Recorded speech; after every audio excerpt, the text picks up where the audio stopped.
Hello guys, welcome back to my channel kitchen queen. আজ আমরা আবার চলে এসেছি একটা নতুন ভিডিও নিয়ে। আজকে যেটা বানাবো সেটা হচ্ছে ম্যাগি পকোড়া। এটা ভীষণ একটা চটজলদি এবং হেলদি পুষ্টিকর খাবার, খুব সহজে এটা বানিয়ে নেওয়া যায়। তার জন্য আমরা এখানে 2 প্যাকেট ম্যাগি এখানে সেদ্ধ করে নিয়েছি, সেদ্ধ করে একদম কুচি কুচি করে কেটে নিয়েছি, আপনারা দেখতেই পাচ্ছেন। এর মধ্যে আমরা একটা বড় পেঁয়াজ নিয়ে নিয়েছি, ক্যাপসিকাম কুচি, আদা কুচি, আপনারা অল্প একটু রসুন চাইলে দিতে পারেন, আর একটু লঙ্কা কুচি। তো এইগুলো আমি এখানে এর ম্যাগিটার মধ্যে দিয়ে দেবো। এরপরে আমরা এখানে দিয়ে দেবো একটা ম্যাগি মশলা বা ইপ্পি মশলা, আপনারা ইপ্পি দিয়েও করতে পারেন। আমরা এখানে মশলাটা পুরোটা দিয়ে দেবো। এরপর আমরা এর মধ্যে গোলমরিচ গুঁড়ো দিয়ে দিচ্ছি, এতটা পরিমাণ মতো গোলমরিচ গুঁড়ো দিয়ে দিচ্ছি। এবার আমরা এখানে নুন দিয়ে দেবো অল্প। এবার আমরা এর মধ্যে অল্প নুন দিয়ে দিচ্ছি। নুনটা খুব অল্প পরিমাণ মতো দেবেন, কারণ মশলাতেও তো নুন দেওয়া থাকে। এবার আমরা এখানে একটা ডিম ফেটে নিয়েছি, সেটা দিয়ে দেবো, দিয়ে ভালো করে মিশিয়ে নেব। এরপর আমরা এর মধ্যে দিয়ে দিচ্ছি কর্নফ্লাওয়ার।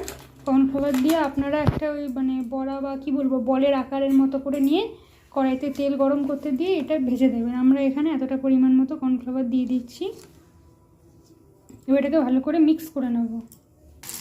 আমরা এখানে কড়াইতে তেল গরম করে এর মধ্যে ম্যাগিগুলোকে পকোড়া আকারে করে করে দিয়ে ভেজে নিচ্ছি। এরকম গোল গোল পকোড়ার শেপে এপিট ওপিট করে ভেজে নেওয়া হবে।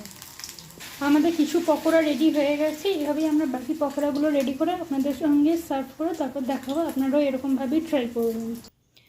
তো আমাদের ম্যাগি পকোড়া রেডি হয়ে গেছে। এবার আমরা এটাকে সুন্দর করে ধনেপাতা দিয়ে সার্ভ করে নিয়েছি, আর তার সঙ্গে আমরা রেখেছি ডিপ সস, যেটাকে পিঙ্ক সসও বলা হয়, বা ওটা হচ্ছে ওই টমেটো সস আর মেয়োনিজ মিশিয়ে যেটা তৈরি করা হয়। আপনারা দেখবেন বিভিন্ন রেস্টুরেন্টে কিংবা KFCতে এটা দেওয়া হয় ডিপ সস হিসেবে। তো আপনারা চাইলে এরকম খুব সুন্দর একটা জিনিস ম্যাগি পকোড়া ট্রাই করেও দেখতে পারেন। শীতকাল আসছে, বাচ্চাদের এটা ভীষণ ভালো লাগবে। প্রচণ্ড হেলদি খাবার এটা, একটা বিকেলে চটজলদি নাস্তায় বানিয়ে দেওয়া যায়।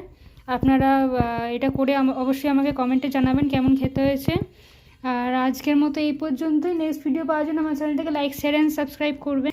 এর সাথে আর 1 কাপ কফি হলেই জিনিসটা পুরো জমে যায়। আপনারা চাইলে এটাকে করে নিয়ে একদম আমার কমেন্ট সেকশানে ছবি সহ পোস্ট করতে পারেন।